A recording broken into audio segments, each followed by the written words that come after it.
We welcome you to Riverdale High School for another high school football pigskin preview. We're joined by the head coach, Jeremy Klepper, in his 8th year here with the Falcons, and the junior running back and linebacker, Josh Bushong, down at the end. Coach, a 4-6 campaign a season ago. 40 guys in camp this year. Nice to see the numbers improving. Oh, definitely. It's nice to have the numbers back out. It's the first thing I seen going out there on Monday. It's like, wow, we got a lot of kids out here. So it's definitely a change over the last couple seasons where we were down number-wise. So it's good to see them back. Josh, how'd the summer go for you guys this year? The summer we had quite a few in the break room. We had, 20? About 22. 22 average. I mean, that's pretty good for us. So we were all working hard and getting ready for the season. Josh, take us through how two-a-days are going so far. Do you have a least favorite drill that Coach Klepper throws in there every once in a while? Oh, the speed cut drill. Never fun. What happens there? Running and more running, yes. As we tape this, you guys haven't quite broken out the full pads yet. How eager are you to get out there and start hitting each other again? Oh, that's part of football. That's my favorite part of football. Hitting is that's the best part of the game. So can't wait to get ready for next week and start hitting. Coach, for two-a-days, do you have a general philosophy that year in and year out you take as far as how much hitting, what type of things you're installing offensively and defensively, or does it change based on your personnel? Oh, it definitely changes based on personnel. Also, when you go 4-6, if you don't change anything, how can you expect anything different in 4-6? So, definitely going into every season, we take that approach, as a staff, trying to see what we need to tweak to make ourselves better. But we base it pretty much solely on what our talent level is and who we got coming back at certain positions. So that's kind of the way we approach every year. You look at that 4-6 record. Yeah, you took your lumps, but you got a lot of those kids coming back. Oh, definitely. We got a lot of kids coming back, so that's a nice thing. We lost a few nice seniors. That would be nice to have them back. But hey, that's the way high school sports goes. They graduate every 4 years. So we're looking to hopefully make a push in our conference this year. It's the last time for us in our conference, so we'd like to end it well. Coach, what have you learned about your team in this first week of two-a-days? Where do you feel strong as a Falcon football team thus far? I think our leadership probably lies solely in our offensive and defensive lines. I think we got some guys up there. We got captains in that group, as you're going to find out here in a few minutes. And I think that's probably our strength right now is their leadership at that position where it matters the most. Those guys that don't get their names out there, but, they're the guys that get the things done. Josh, once again, you're going to open up against Arlington, home this year for Week 1. What do you need to work on the most between now and that Week 1 matchup with the Red Devils? The Red Devils are always tough. They're a good team every year. So we just need to prepare, get ready for probably a run you down your throat kind of game, and just go out there on Friday and give it all you got, and we're going to beat them. Coach, what does that rivalry mean to you personally? And then as you see the communities kind of get together, it's just, 8-10 miles down the road? Oh, it's the rivalry. Yeah. For us, same thing for them. Coach Leonard does a great job over there. And, I mean, they just keep plugging in year after year. There's not a rebuilding year at Arlington.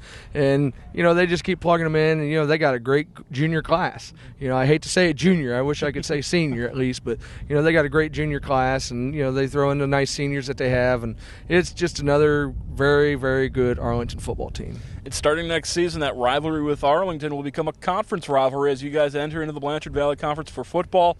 What does that mean for the Riverdale program to go into the BVC? I like it from the standpoint that next year we only had 4 football games. We had week 1, 2, 5, and 7. That was the only football games we had scheduled at this point for next year and the year after even.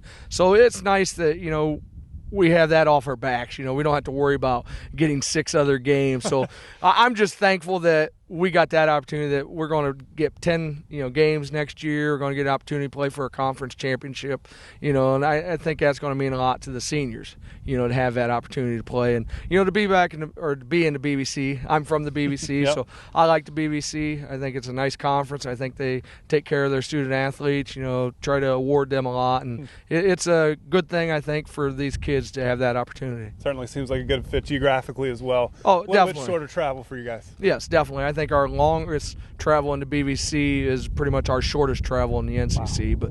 But, the NCC has been a nice conference. Riverdale was there at the beginning of it, so, it's definitely, sad to see that go as well. Josh, you're the lone junior captain. What does it mean to have that distinction this year? Oh, it's an honor, always. But being a junior captain is, I take it upon myself to try to be the leader of at least my grade. I mean, they look up to me as the captain of my grade, and I really look to push them because we're going to need a lot of my grade to be successful this year. We know Week 1's a big game. What other games are you looking forward to this year, Josh? Week 3, we play Cary this year. Yeah. I mean, I have family from Cary, and I want to beat the crap out of them. But, I mean. On camera, right? Yeah. Well, no. Whoa, Do you have a reunion coming up anytime soon? No. They'll forgive me, I hope. That's good, a forgiving family. Adding Cary to the schedule, what does that do for this program? Oh, that's huge. I know they, kind of dropped us there, 8 years ago. It was right before I got here, because we weren't helping them out in computer points. It's understandable. We need to win games, for, teams like Cary to want to play us. And, I think these guys have done a nice job, at least win some games here in the past to allow teams like Cary to say, hey, we'll take Riverdale back, and to go over there and play Cary, that's exciting. Another great school, great team every year. It's just like Arlington. It's not easy. It's not going to be easy sledding to go over there and try to get a victory, but it's fun to have them back on the schedule. I think our community really likes to see that too. Coach, what are some of the team goals for this year, and what do you think you need to do to accomplish those goals? Team goals, as it is anywhere else, you want to win the first game. Okay, it's not just the fact that it's Arlington. It's just the fact that's the first game. If you can go out there and get that first win, that just helps your teams, helps your morale. Helps practice. Going into the rest of the season. Then second goal, you want to win the conference. And that's our goal. Every year. This year, being that it's our last time in this conference, it'd really be a nice thing for us to go out on top. That way, they don't say, well, you're just getting out because you can't win this conference. I don't want to hear any of that stuff, so I'd really like to see these guys go out there and do that. And the way we're preparing for that is just trying to look for good leadership. We really need these guys as captains, the 5 guys to the right of me, to step up and lead these guys as one unit.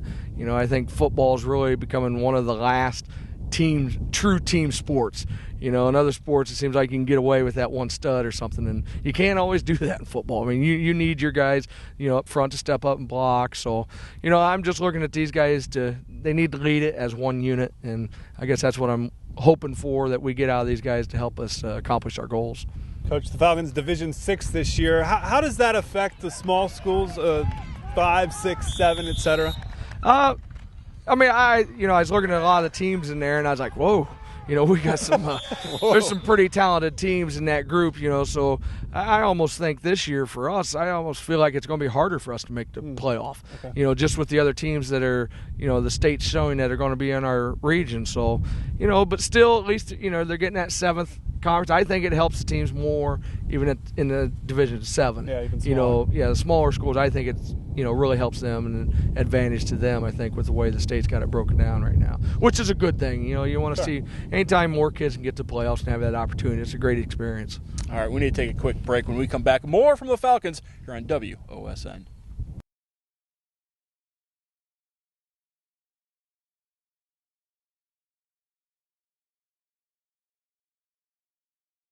Next round of action here in Riverdale with Jared Rickles sitting to my right, tackle, defensive lineman, and hopeful tight end. Andy Beckwith down at the end, another tackle, and defensive lineman. Coach Klepper's yelling, no, you're not going to play You tight may have end. just cost him a spot in the depth chart. Sorry about that, Jared. Take us through the line. Coach said that's going to be the leadership this year. How are things coming together? It's going together pretty well. That starting line, we have all the people returning except for, I think, 2. So it's nice having all those people back. They know what they're doing. We just got to have a couple sophomores that we got to get them to know the ways, what they're doing, all that stuff. But it's really nice having all these people back on the line and having 4 captains there too. Yeah. That's always good, having all that leadership. Andy, take us through what you guys have in the backfield, the skill position kids on the team this year. Well, we got Josh, which you already saw. He's a very good running back, and we'll have Seth Knoll in there occasionally in the backfield as running back. And we've got a few options at quarterback, Grant Loveridge, Lee Holderman, and a freshman, Tristan Davis. And any of those are viable options that could be in there. Does that make the 2-a-days pretty interesting? And your scrimmages are going to be important, obviously, figuring out who the quarterback is for this team? Yeah, right now we're pretty set on one. Mm-hmm. But, there's always the possibility someone can step up. And, we're pretty set at running back right now. that's pretty solid. Jared might take a few snaps as well. If he's not allowed to be tight end, he'll be quarterback, I think. Jared, you look back on last season, 6 losses, but 5 of those came to teams that went on to the postseason. It was a difficult schedule. It's not going to be any easier this year, but is there more confidence with this team going into this year? Oh yeah, they're all, because we all these people back. We always have high expectations, so we always expect to beat every team we go out and play. So, I mean, strength of schedule, that's better for us. More points, get in playoffs, the more wins we get.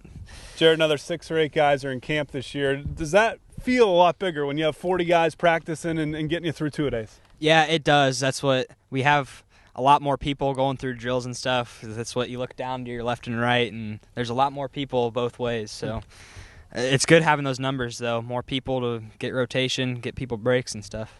As the Falcons say goodbye to the NCC, we'll say goodbye to Jared and Andy. And as they go into the BBC, we'll come back with 2 more Falcons here on WOSN.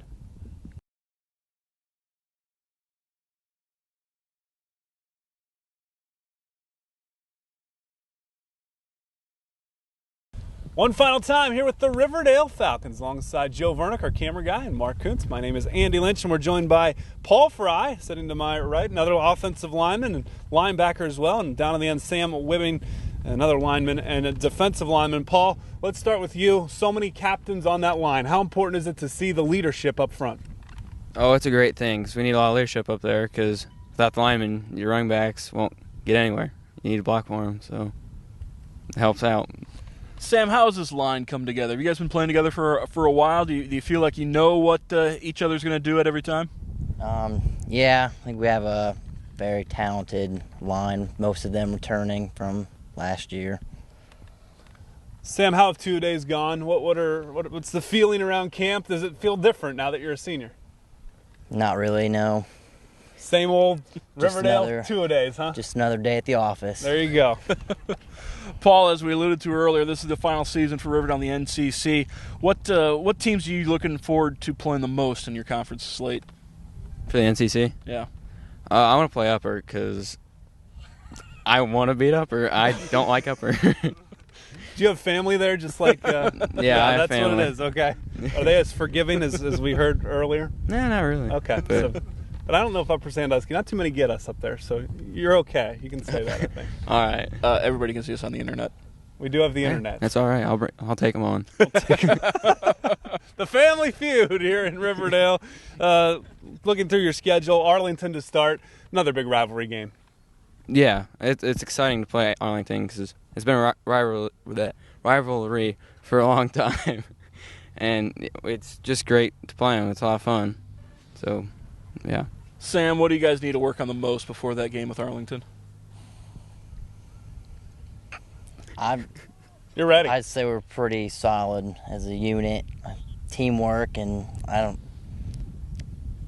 think Sam's ready to go today. That's we'll right. give Arlington Ready a to call. Riverdale Falcons ready to take on the Arlington Red Devils at home, and then a couple of back-to-back road games, travel to Upper Scioto Valley, and then Cary for back home for Bucyrus. I'd like to thank all of our guests today here on the Riverdale Falcons season preview show. For Andy Lynch, I'm Mark Kunz. We'll see you next time on WOSN.